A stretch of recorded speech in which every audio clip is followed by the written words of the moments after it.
So over and over on the Jeep forum, I hear people who've got various front suspension problems. So this can be death wobble, sloppy suspension, sloppy steering, wandering in your lanes, tracking that's off, noises in the front suspension. When you go over a bump, you hear knocking sounds, clicking sounds, almost anything to do with the front suspension. So we're going to figure out how to diagnose all these problems in a single sequence of checks, which I'm going to show you right now.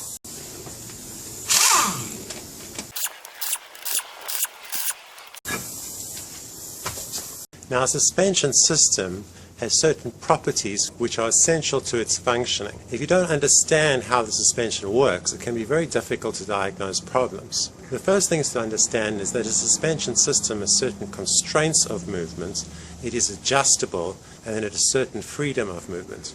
So the actual geometry of the suspension is designed to give all these properties to a suspension system. The first thing to do is to look at the first page of the factory service manual that discusses the suspension system. This page has labels for all the different parts in the suspension in order that you can talk about these parts to other people and them know exactly what you mean. Now let's go through each part of the suspension and what it is called.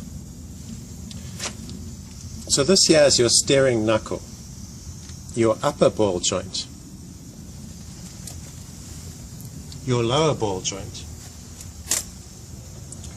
your tie rod,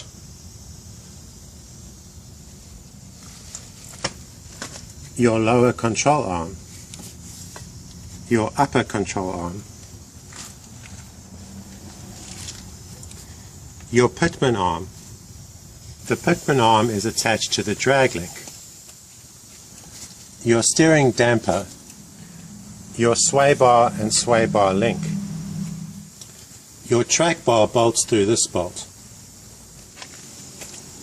Your track bar comes diagonally across the car and bolts in over here. Now the way the suspension works is that the upper and lower control arm form a trapezoid which can flex up and down. The upper and lower control arm have rubber bushings, which you can see in there. So they have quite a lot of flex in them. They can actually flex left and right. To constrain the left and right movement of the axle, we need the track bar. Now the tracking of a Jeep, which is its ability to stay in a straight line when driving on a straight road without your hands being on the steering wheel, is controlled by adjusting this bolt over here. This bolt has a cam lobe on it, and by loosening it and turning it, this allows you to pivot your axle slightly to the left or to the right.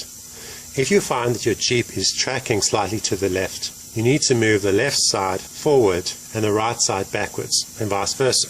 Now these cam lobes can be used to adjust another aspect of steering. They can be used to adjust your caster. If you move both bolts so that the axle is forward, you're actually pivoting the axle like that, so that your line between your top and lower ball joints starts to turn this way. As you do that, you get steering that's more stable in terms of returning to center when your hands are off the wheel. That is known as your caster adjustment. Your tracking and your caster are aspects of driving feel. So there's no need to have these adjusted by a professional. Simply drive the car and see if it's going in a straight line. If it's not, you can adjust it by going under the car until you feel that it's driving straight.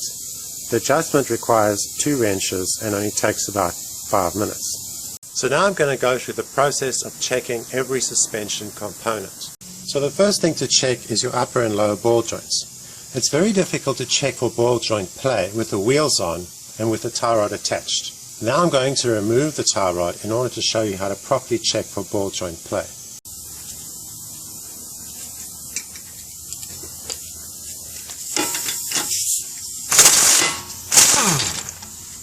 The proper tool for removing the tie rod ball joint is this, which you can get from Harbor Freight for about 20 bucks. Do not try use any other tool for this, because you may damage the threads and you'll have a lot of difficulty removing this. There are a lot of tricks that mechanics have, hitting the ball joint, hitting the steering knuckle, and all sorts of things. None of them work as reliably as this tool.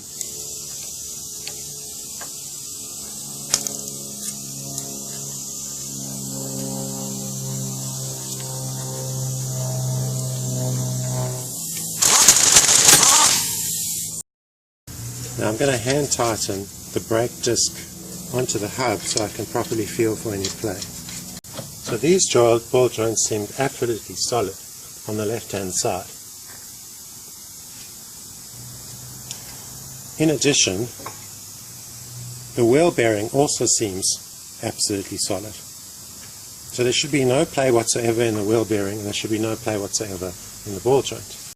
We can also check these tie rods and feel that they are completely solid. The problem with this tie rod is that the boot has perished, but the actual ball joint is still solid. A loose ball joint will move very easily and will have some play in it. So the next step is to follow the mechanical line all the way along the steering back to the steering shaft. So we can check for play in this ball joint. We can check to see if our steering damper is still working properly. We can check the steering damper attachment bolts at both sides. We can check the ball joint that attaches to the pitman arm, and then we can check if the pitman arm itself has any play in it. Now this would be play in the pitman arm, where the pitman arm attaches to the steering box, or it could be play within the steering box, or it could be play between the steering box and the steering wheel. All these elements must be completely without play. There's a very small amount of play is allowed inside the gearbox, but other than that, no play should be present in the system whatsoever. The next thing to check is play in your track bar. This means checking this ball joint. It also means checking where the bar attaches to the axle, which is over here. The next thing to check is torque tightness on all your control arm bolts. There are 8 control arm bolts, so you have to check tightness on every single bolt. Inside each mounting bracket will be the control arm bushing. These bushings perish over time, so you should check the condition of each bushing. There are 8 bushings in all, and in an old Jeep, especially one where it's never had its control arms overhauled, these bushings will be completely perished and have a lot of play in them. So this should be your first course of action, is to replace all these bushings. It's a very difficult job to replace all these bushings, but it's essential in order to get a working suspension. You can see on this suspension all the bushings are new.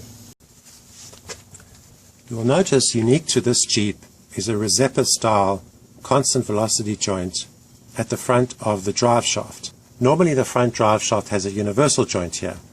A universal joint, according to the factory service manual, must have an angle with the front pinion, that's this angle, of between 1 and 3 degrees. If it's less than 1 degree, the universal joint will not be properly lubricated inside its needle bearings, and it will fail early. If it's more than 3 degrees, the geometry will cause excessive vibration. A universal joint is not a constant velocity joint, so it only works if the angle is small. The problem with lifting your Jeep through 2, 3, and 4 inches is that as you lift your Jeep, the front drive shaft angle increases. The way you solve this problem is by adjusting the caster angle.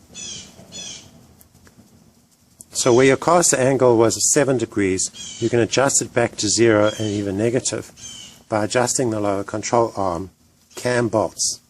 Unfortunately, having a caster angle adjusted in that way makes your steering unstable.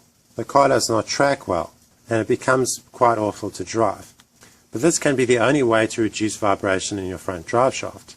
So lifting your Jeep does not actually make your drive unstable, but the necessity for reducing front drive shaft vibration will mean that you have to adjust your caster angle. Adjusting your caster angle in this way will create an unstable drive. There are 3 solutions to this problem. One solution is to install a Resepa style constant velocity joint on your front drive shaft. The problem with this setup is that most Resepa constant velocity joints on the front of the front drive shaft have a boot which cannot flex as much as this one does.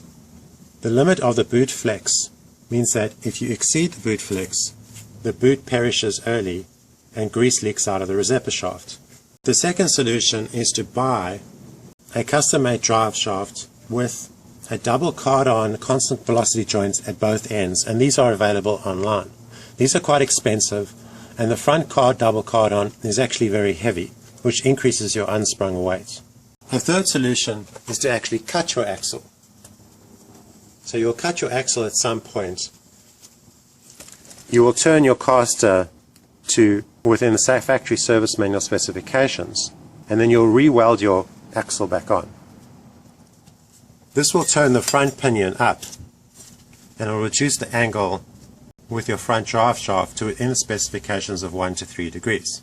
If you're only using your Jeep for off-road use, then a final solution would be to just adjust your caster by adjusting your front control arm cam bolt all the way back so that your camber goes all the way towards 0 and possibly even negative. This will also tilt your front pinion up and reduce the angle with your front drive shaft.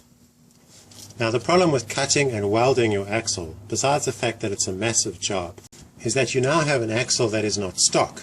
And if you ever need to replace the axle, or if you ever need to change your lift, then you have to go through that job again. So the only no compromise solution to the front drive shaft vibration problem is to get a Rosetta style constant velocity joint that normally goes against the transfer case end, which has more possibility for flex, which is specified to be able to flex a lot more than the front Rosetta joint, and install that constant velocity joint on the front of the drive shaft. This front drive shaft was custom made featuring the high flex Rosetta style constant velocity joints, a telescoping element, and a double card-on joint in the rear against the transfer case. But currently there is no such drive shaft on the market for sale.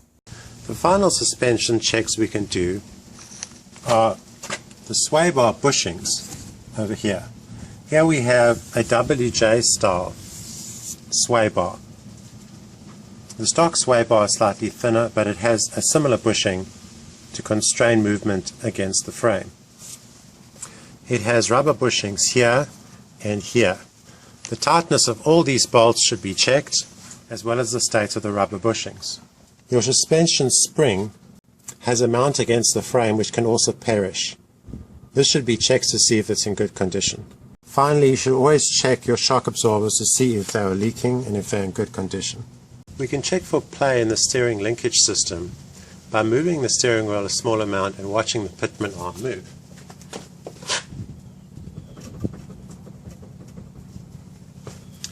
Here we can see a very small movement of the steering wheel is directly translated to the pitman arm, and therefore there's very little steering slop or steering play in the steering system. So this is good.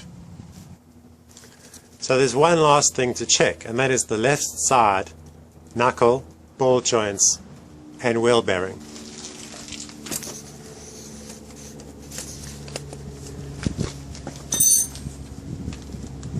And I can feel a very small amount of play in this wheel bearing, so this wheel bearing has to be replaced.